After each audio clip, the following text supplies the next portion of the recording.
Você sabe o que é uma patente?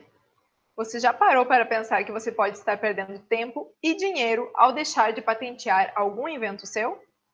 Se você quer saber um pouco mais sobre isso, fica aqui comigo na aula de hoje. Eu sou a Mayrin, sou professora do Departamento de Farmácia da Universidade Federal de Sergipe.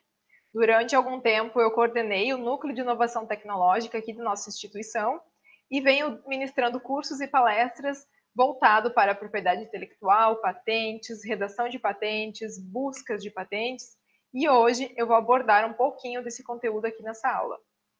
Vou falar para vocês o que é propriedade intelectual, quais os tipos de propriedade intelectual, o que de fato é uma patente, para que patentear, qual a vantagem disso, quem pode patentear, será que você, como aluno de uma universidade, pode patentear? O que pode ser patenteável? Será que isso que eu realizei é uma novidade, é uma invenção, eu posso patentear ou não posso? E se eu estou pensando em patentear, quais as leis que eu tenho que saber a respeito, quais os meus deveres e quais os cuidados que eu tenho que tomar na hora de fazer uma patente e quais os requisitos para a concessão de uma patente. Então, se você gostou desse conteúdo, já peço para deixar seu like aí, se inscrever no canal e eu ative as notificações que eu vou liberar ainda muito vídeo por aqui sobre esse assunto. Então, em primeiro lugar, propriedade intelectual, né? O próprio nome já diz, é uma proteção do intelecto, né? Então, são invenções em todas as áreas da atividade humana. O termo PI, tá? PI que vem a sigla de propriedade intelectual, é um meio estabelecido pelo Estado para garantir proteção do capital intelectual, permitindo sua exploração de modo lícito e sustentável.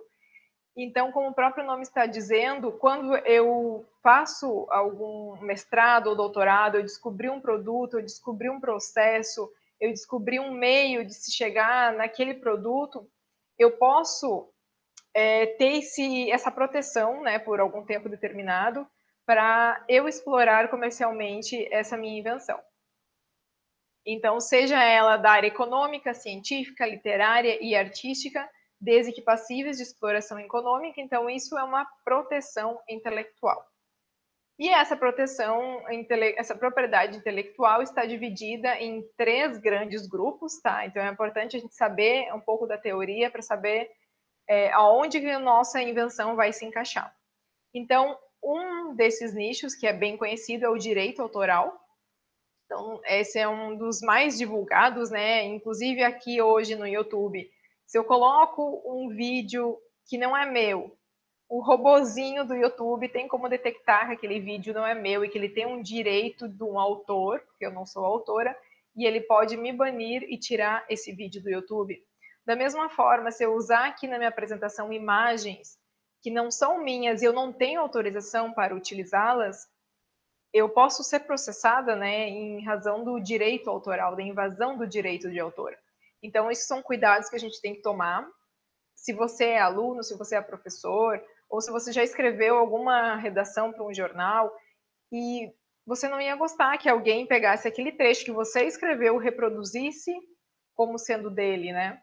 Então, você tem como se proteger por você ser dono dessa propriedade, né, do seu intelecto. Então, foi redundante, mas você tem a propriedade como que eu digo, desse intelecto, né, dessa geração desse teu conteúdo. Então, da mesma forma para figuras, para fotos, para artigos científicos, monografias, dissertações, teses, sempre tem um direito de um autor, assim como músicas, né? Eu não posso reproduzir uma música sem o direito, sem autorização desse autor.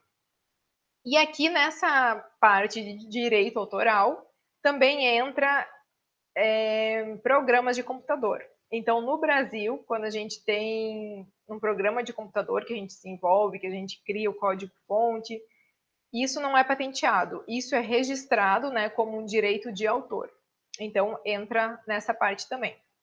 Por outro lado, nós temos a proteção sui generis, tá? Então, é uma classificação um pouco diferente, que cabe mais, assim, para cultivares, né? O pessoal que é da agronomia, por exemplo, que desenvolve algum cultivo faz alguma diferença nessas plantas, então eles desenvolvem cultivares, eles podem requerer essa propriedade intelectual, bem como o conhecimento tradicional, por exemplo, dos nossos índios, né? Por exemplo, os índios da Amazônia que utilizam o ritual xamânico, né, do ayahuasca, por exemplo. A gente não pode estar invadindo essa propriedade intelectual desse grupo e estar querendo ganhar dinheiro em cima disso, né? Então, tudo isso é protegido por meio da propriedade intelectual e que entra dentro da proteção sui generis. Então, para entender um pouquinho mais, a gente tem que pesquisar sobre conhecimento tradicional. E na aula de hoje a gente vai focar em propriedade industrial. Aqui é bom vocês tomarem cuidado que às vezes em alguns livros específicos vocês vão ver sempre o termo PI. PI, veja que a gente já falou de propriedade intelectual, que é PI. Agora vamos entrar em propriedade industrial que está dentro de propriedade intelectual. E mais à frente vamos falar de patente de invenção, que também é uma API, que está dentro de propriedade industrial. Então, só para ficar atento se vocês lerem esse conteúdo em algum local. Então, a propriedade industrial, ela também tem uma classificação, né? Então, esse é o nosso conteúdo de interesse aqui hoje, mas é bom vocês saberem que tem outras vertentes, né? Como a proteção sui generis e o direito de autor.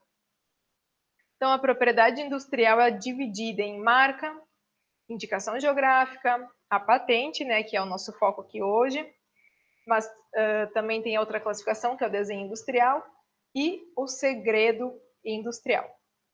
Então, marca é uma coisa mais fácil, né, também de a gente exemplificar, por exemplo, o YouTube. Eu não posso pegar a marca do YouTube, fazer um aplicativo de reprodução de vídeos e usar aquela marca do YouTube, tá? Então, eu estaria infringindo essa propriedade intelectual, então não posso utilizar. Então, esse também é feito um registro para me proteger, né, dessa minha propriedade do intelecto. Indicação geográfica. O próprio nome já diz, né? Está indicando a geografia daquele produto. Então, por exemplo, tequila. De onde vem a tequila? México. De onde vem a cachaça? Brasil. Champanhe. Às vezes a gente fala que uma champanhe lá da Serra Gaúcha. Está errado essa denominação, porque champanhe vem da França. Aqui no Brasil, o correto seria dizer espumante. Então, a champanhe, quando a gente fala em champanhe, é um produto que vem da França, então já tem esse selo de controle de qualidade, digamos assim, por ela ser derivada de lá, das uvas daquela região. Assim como o pão de queijo. O pão de queijo é uma indicação geográfica que vem de onde? O queijo de Minas, né, na verdade. Queijo de Minas, o próprio nome já diz queijo de Minas, é de Minas Gerais. Então, o leite das vacas daquela região de Minas Gerais, por terem uma alimentação específica ou um solo específico, eles têm uma certa qualidade que indica aquela geografia. Tá? Assim como os vinhos da Serra Gaúcha. Então, a gente sabe que lá na Serra Gaúcha tem um clima apropriado para o cultivo daquela certa uva, e aquela certa uva origina um vinho. Então, é uma indicação geográfica. Então, isso também é uma propriedade intelectual e tem um selo de garantia para isso. Pulando patentes, né, porque a gente só está exemplificando aqui, o desenho industrial. Celulares, por exemplo. Até uma mesma marca pode ter vários desenhos industriais num telefone. Ele pode ter um design maior verticalmente ou horizontalmente, ou o teclado na lateral, para frente e para baixo. Isso se registra o desenho industrial, assim como carros, né? Tem vários modelos de carro, então só a forma do carro é um tipo de propriedade intelectual. Então, é registrado como desenho industrial. E o segredo industrial, que a gente sempre usa, é até um clichê falar, mas a gente fala da Coca-Cola.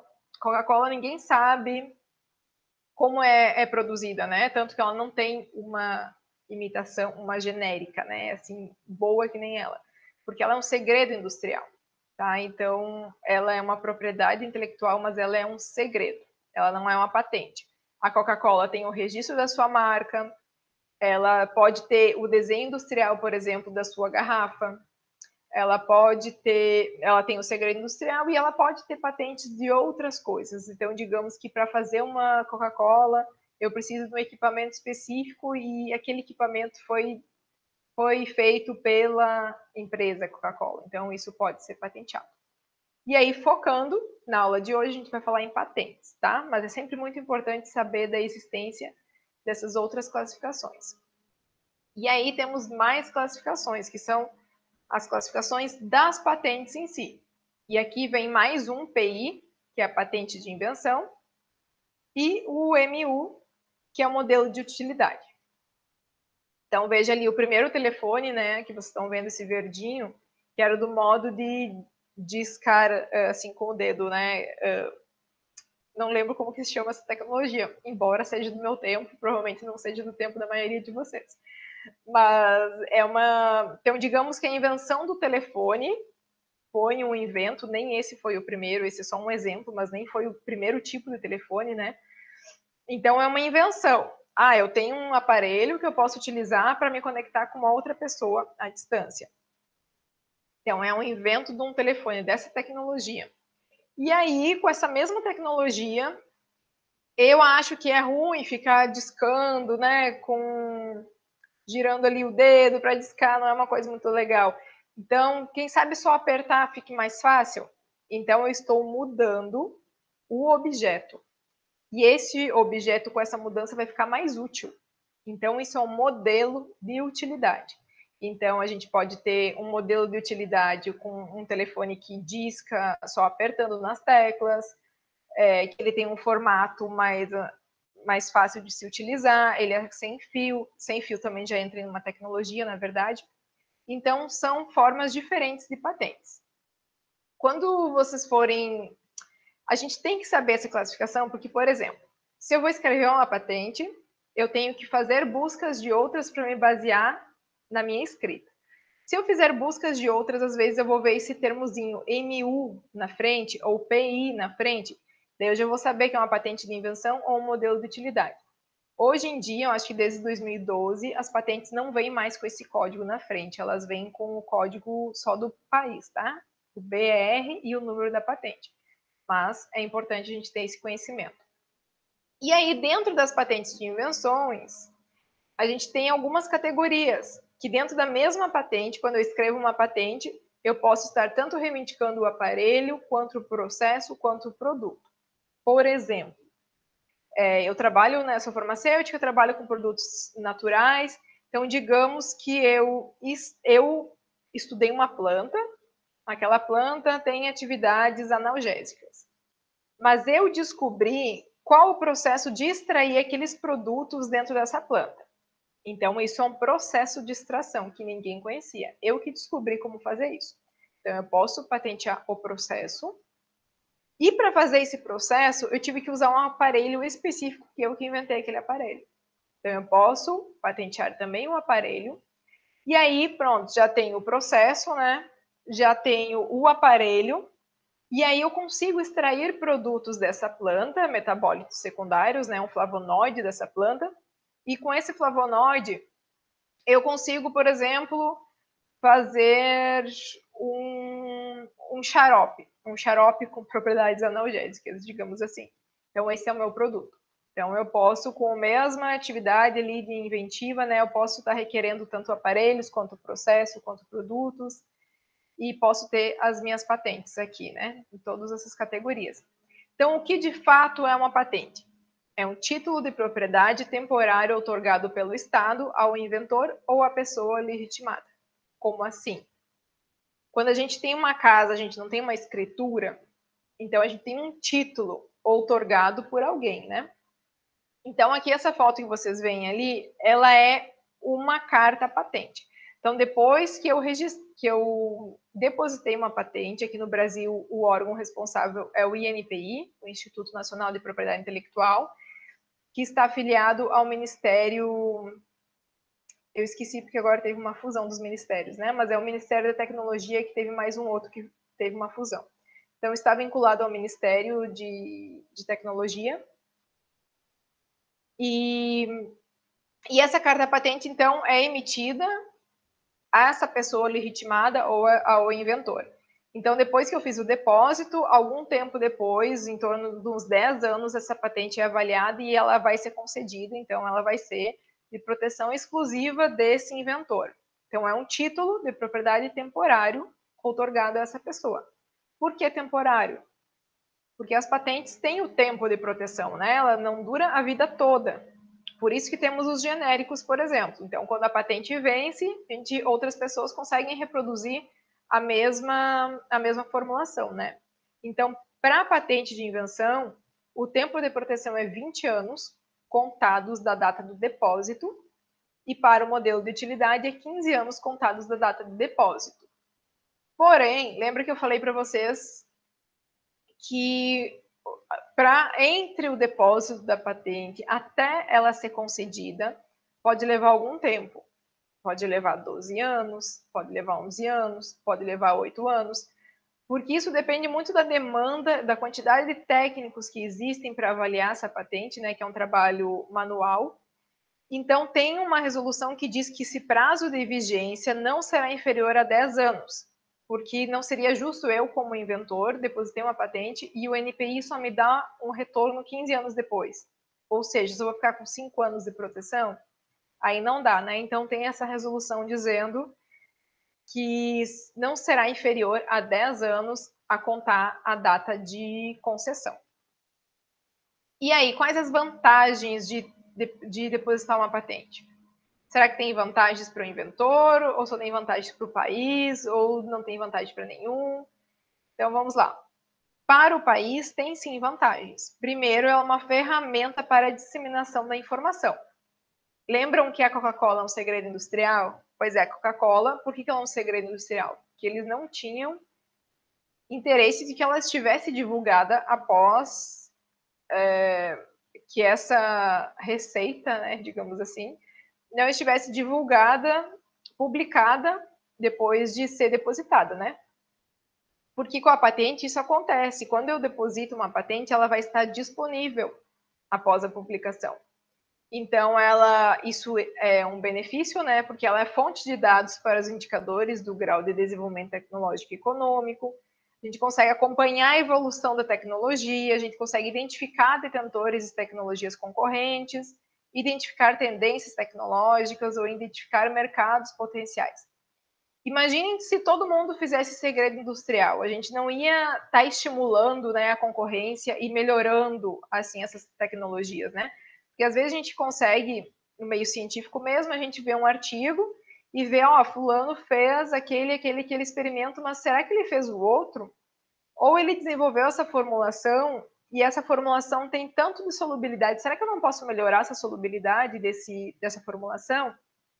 Então, isso é uma vantagem da patente também, tá? Porque ela vai estar divulgada, então, multinacionais e grandes empresas que não estariam lá publicando artigos, eles defendem, eles protegem, né, as suas descobertas por meio de patentes, então a gente tem acesso a essas informações e consegue gerar mais competitividade, né? Então, é um instrumento pró-competitivo, estimula o usuário ativo, estimula o desenvolvimento de novas tecnologias, também atendendo às necessidades do consumidor, e ela é limitada temporalmente. Então, quando acabar o prazo da vigência da patente, outras pessoas, outras empresas podem se utilizar e comercializar também, né? E claro que tem vantagens para o inventor. Então, ele vai comprovar que aquela tecnologia é dele, né? Então, assim, ele exclui terceiros do mercado, ou pessoas que se apropriem desse conhecimento, né? Por exemplo, o captopril é um medicamento que foi descoberto e as propriedades, né, dele foram estudadas por um pesquisador da Universidade de São Paulo e que ele publicou o artigo sobre aquilo. Ele não patenteou aquilo, né? Então, teve outras pessoas que entraram nesse meio e geram uma renda hoje de milhões e milhões, bilhões, sei lá quanto, em cima do captopril. E essa pessoa não tem direito a isso porque não protegeu, né, por meio de uma patente. Então, assegura os investimentos da empresa em seus elementos e tem um maior poder de negociação na comercialização dos seus produtos, né? Então, se você está no meio científico e só publica um artigo, você pode ver que aquilo tem potencial e querer falar com uma empresa para fazer uma parceria com essa empresa e licenciar a tua tecnologia, né? Mas se ela já está publicada, essa empresa não vai ter tanto interesse como se ela já tivesse protegida, né, por meio de uma patente. E afinal, quem pode patentear? Qualquer pessoa física ou jurídica pode patentear, tá? Então não é só uma empresa, não é só uma multinacional, não é só um empresário. Inventores dentro de universidades também, professores também podem patentear. Agora, é importante saber que sempre tem que levar em consideração as regras de cada instituição. Por exemplo, a nossa instituição, uma instituição federal, por exemplo, não é justo você estar lá dentro dessa instituição, você recebe bolsa para estar trabalhando na instituição federal, o seu orientador recebe salário para estar lá, e você utiliza os equipamentos e a estrutura da universidade. Como que você vai patentear independentemente? Você tem que patentear pela universidade. Então, a universidade vai ser a titular, a depositante, você vai ser o inventor, né? Então, isso tudo tem que ver, cada empresa tem as suas regras, né? Então, digamos que você é contratado para trabalhar numa empresa e você tem que desenvolver um aplicativo para essa empresa. A depender do contrato, você não pode ir lá e fazer um registro daquele programa, daquele aplicativo, sendo que você foi pago por essa empresa para desenvolver isso, né? Então, tudo isso tem que ser levado em consideração. Enfim, o que pode ser patenteável? Será que o que eu estou desenvolvendo ou o que eu já desenvolvi é passível de ser protegido por meio de patente? Então, tudo isso a gente lê na Lei da Propriedade Industrial, que é a Lei 9.279 de 96, tá? Então, aqui é a Bíblia da Propriedade Industrial. Então, a gente tem que estar sempre em mente essa lei. E aí, nessa Lei 9.279, tem 2 artigos específicos que vão mostrar quais matérias são excluídas de proteção no Brasil, porque cada país tem as suas leis, né? Então, no artigo 10, vai mostrar toda matéria que não é considerada como invenção ou modelo de utilidade. Tá? Veja por que é sempre importante a gente saber os conceitos que a gente já viu lá no começo. E no artigo 18, a gente vê matérias que até podem ser invenção ou modelo de utilidade, mas não são patenteáveis. Então, a gente vai ver por quê. Então, no artigo 10, essas matérias que não são invenção ou modelo de utilidade. Dentre elas, descobertas, teorias científicas e métodos matemáticos. Por que elas não podem ser patenteáveis? Porque, na verdade, elas já existiam, né? Isso são coisas que já existem. Ah, lei da gravidade. Lei da gravidade. A gravidade já existia, mas ela foi observada só, né? Ela foi observada e foi deduzida. Observada só não, né? Sem querer tirar o mérito. Mas ela não pode ser protegida porque ela não é considerada uma invenção. É uma descoberta, uma observação. Então, teorias científicas e métodos matemáticos. Então, por exemplo, eu descobri uma fórmula para calcular a base lá do triângulo. Tá? Eu não posso patentear isso, mas até porque ela não é uma coisa passível, né, de ser explorada comercialmente, mas eu posso utilizar essas fórmulas dentro de uma calculadora, por exemplo, tá? Então, aí, assim, a calculadora, que é um produto, eu consigo proteger por patente. Concepções puramente abstratas não são patenteáveis também, porque a gente tem que demonstrar como que a gente chegou, né? Então, uma ideia não pode ser patenteada, a gente tem que mostrar o fundamento daquilo, né? Então, esquemas, planos, princípios ou métodos comerciais, contábeis, financeiros, educativos, publicitários, de sorteio, de fiscalização, tudo isso, só esquemas, planos e métodos também não pode ser patenteável. Mas se eu inventar um aparelho que consiga um jogo educativo, daí isso sim pode ser patenteado.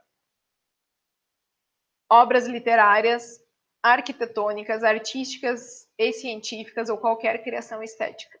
Aqui vocês já sabem por que elas não podem ser patenteáveis. Porque elas são direito de autor, tá? Então, obras literárias, se eu faço um livro, ele não vai ser patenteado, ele entra lá em direito de autor. Programas de computador em si, a mesma coisa. Apresentações de informações também, né? Não é um produto assim que possa ser patenteado. Regras de jogo também não, que são regras, são métodos, né? Então, se eu faço um jogo de tabuleiro, se eu faço um jogo eletrônico, aí isso pode. Se eu colocar as regras lá dentro, isso pode. Mas só as regras por si, assim, não. Técnicas e métodos operatórios ou cirúrgicos, não. Como que eu vou patentear se eu descobrir que o melhor jeito de fazer uma cirurgia estética no nariz é desse jeito, assim, o jeito lá. Como que eu vou patentear isso? É uma coisa, né, difícil, assim, de você proteger essa técnica. Mas, se você descobriu que fazendo um bisturi com um bisturi diferenciado, assim, você poderia fazer essa técnica de um jeito melhor, ou por vídeo, então essa tecnologia utilizada no vídeo, eu posso patentear. Esse bisturi específico, eu posso patentear. Mas não a técnica por si. Ah, eu acho que fazer desse jeito, daquele jeito, começa pela horizontal, vai pela vertical, entra nessa camada da pele. Isso aí não pode ser patenteado. Bem como métodos terapêuticos ou do diagnóstico, né? Então, eu não posso patentear um método de diagnóstico, mas sim eu posso patentear o equipamento, por exemplo, que faz uma ressonância, né? Ou eu posso patentear um kit de diagnóstico. Isso eu posso, o produto em si. Tá? E por último, a gente não pode patentear todo ou parte de seres vivos, porque a gente vai ver agora, eles já existem, né? São coisas. Como que a gente vai querer proteger uma coisa que já existia? Como que aquilo vai ser meu, né? E todo ou parte de seres vivos, naturais e materiais biológicos encontrados na natureza ou ainda que dela isolados. Agora veja que isso é uma lei do Brasil, né? Não sei se vocês já viram uma notícia que, se não me engano, o Japão patenteou o cupuaçu. Tá? Vieram aqui, pegaram uma espécie que é nossa e patentearam. E aí os brasileiros, besta, tem que ficar pagando royalties para quando eles comercializam produtos com base nisso, né? Eu tenho que ver direito se é esse país mesmo, mas é o cupuaçu, sim. E agora os Estados Unidos, por exemplo, patenteia plantas, né? Mas nós no Brasil aqui a gente ainda não pode. Então, para entender melhor, a gente não pode patentear DNA, plantas, animais, processo de polinização, extrato de animais ou plantas, mas a gente pode patentear o processo de extração dessas substâncias, a composição que contenha esse extrato, desde que não represente uma mera diluição, tá? Por quê? Porque essas coisas já existem na natureza. Então, se eu descobrir um flavonoide, um alcaloide ali dentro daquela planta, por exemplo, descobriu o resveratrol que está dentro da uva ali. Não posso patentear, aquilo já estava ali dentro, já existia, eu não fiz nada, não sei descobrir que ele estava ali dentro. Mas eu descobri um método de extrair, então isso eu posso patentear. E aí, com esse resveratrol, eu vi que ele pode ser feito vários medicamentos, então eu posso fazer esses medicamentos e patentear. E também na área da biotecnologia, a gente pode patentear também o uso, né? Então, digamos que eu vejo que esse resveratrol tem um uso muito bom para antioxidante. Então, eu posso requerer também o uso desse resveratrol. E daí, por isso, é importante a gente saber qual a diferença entre descoberta e invenção. Porque, basicamente, o que a gente vê nesse artigo 10 da Lei 9.279 é que não pode se patentear uma descoberta, né? Só uma invenção. Então, qual a diferença? Descoberta é tudo isso que está representado aqui, ó. A água, especiarias. Então, são coisas que consistem na relação de algo ou fenômeno até então ignorado, mas já existente na natureza. o qual é determinado através da capacidade de observação do homem. Tá? Então, isso é uma descoberta, já existe na natureza. Já a invenção é a concepção resultante do exercício da capacidade de criação do homem, manipulando ou interferindo na natureza que represente a solução para um problema específico. Tá? Então, uma bússola, por exemplo, representa, né, um problema para uma solução. Então, como que as pessoas vão andar, né, em algum lugar se elas não sabem para onde é o norte? Como que eu vou para o norte? Então, eu tenho um equipamento que me situa. Então, isso é perfeitamente desenvolvido pelo homem, né? Resultou da capacidade de criação do homem e ainda resulta na solução de algum problema. Tá? Então, essa é a diferença entre descoberta e invenção. E aí, seguindo nessa mesma lei, no artigo 18, a gente vê o que até pode ser uma invenção, mas não é patenteável. Então, por exemplo, tudo que for contrário à moral, aos bons costumes e à segurança, à ordem e à saúde pública. Tá? Então, por exemplo, uma bomba. Descobri uma bomba aqui, um jeito de explodir aqui no bairro inteiro. Não é contrário, né, à moral, aos bons costumes, à segurança, então não é patenteável. Substâncias, matérias, misturas, elementos ou produtos de qualquer espécie, bem como a modificação de suas propriedades físicas, químicas, quando resultantes da transformação do núcleo atômico. Então, só a modificação dessas substâncias também não. E toda a parte dos seres vivos, como a gente já falou ali no capítulo anterior, exceto, né, os micro-organismos transgênicos, que atendem aos 3 requisitos de patenteabilidade. A gente vai falar desses requisitos também. E aí é sempre importante a gente saber algumas leis.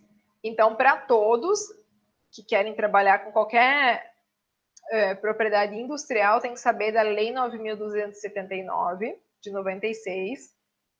Tá? Quem quer trabalhar assim, com as leis, com cultivares, por exemplo, aí já é outra lei, tá aqui. Tem outra lei também para o programa de computador, a lei dos direitos autorais e alguns decretos do INPI.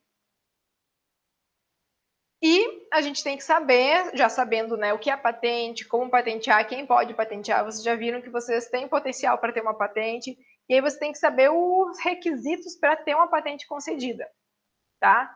Então, são 4 requisitos. Um é a novidade. O que é a novidade? É quando não está compreendido no estado da técnica, ou seja, se eu depositei uma patente hoje, o estado da técnica é tudo até hoje, tudo que tem publicado ou já foi apresentado em algum congresso, ou seja, alguém já divulgou aquilo. Então, se eu já divulguei, aquilo deixa de ser novidade. Tá? Então, a patente tem que ter uma novidade. E aí, como que eu sei? Eu tenho que fazer busca, né, de patentes, que isso eu ensino em um outro vídeo, por isso que é importante se inscrever e ativar as notificações. E sempre dar uma olhadinha aqui na playlist, né, de patentes e propriedade intelectual, para ver se já tem esse vídeo lá de prospecção de patentes, né? Como buscar patentes. Outro requisito é a atividade inventiva. Então, a minha patente, sim, ela tem que ter uma atividade intelectual que não seja óbvia para um técnico no assunto. Como assim? Então, quando eu deposito uma patente, por exemplo, as minhas patentes, eu sou farmacêutica, todas é nessa mesma linha. Quando chega no NPI, ela vai ser avaliada por um técnico nessa área, tá? Nessa área farmacêutica. E a minha patente não pode ser uma coisa óbvia, tá? Por exemplo, tem um suco ali que é muito conhecido, é um suco muito bom, e eu quero que ele tenha um estimulante cerebral, por exemplo. Aí eu vou pegar e vou misturar guaraná. Então é uma coisa que o técnico vai pensar, vai analisar aquilo e vai falar assim, nossa, isso é óbvio, se já tem um suco que já é conhecido, tá aqui o suco. A pessoa vai pegar um guaraná, vai botar dentro do suco, aí pronto, vai fazer um suco com atividade cerebral, né, estimulante, assim. Isso é uma coisa meio óbvia. Então é bem subjetivo, porque é um técnico, né, uma pessoa, para avaliar patente por patente. Mas uma das regras é essa, atividade inventiva. Então eu dei um exemplo bem grotesco, assim, mas só para mostrar o que não pode ser óbvio, né? Ela tem que ter aplicação industrial, Então, por isso que é importante a gente ver lá o artigo 10, por isso que muitas coisas ali, só um método cirúrgico, aquilo ali não tem aplicação industrial. Tá? Então, aqui é um dos requisitos, ela tem que ser passível de ser aplicada em indústria e gerar renda. E por último, ela tem que ter suficiência descritiva.